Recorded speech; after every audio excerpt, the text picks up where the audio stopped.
High বন্ধুরা, welcome to my channel. তোমরা দেখছো শ্রাবণ মাসের প্রকৃতি কত সুন্দর। শ্রাবণের প্রকৃতি শুধু সবুজ আর সবুজ।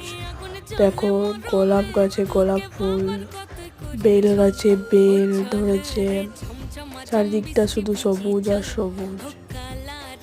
সবুজ রং হচ্ছে শান্তির প্রতীক। আর মহাদেবেরও খুব প্রিয়।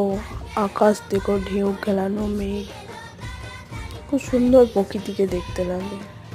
প্রকৃতি যেন এক নতুন রূপে সেজেছে শ্রাবণে।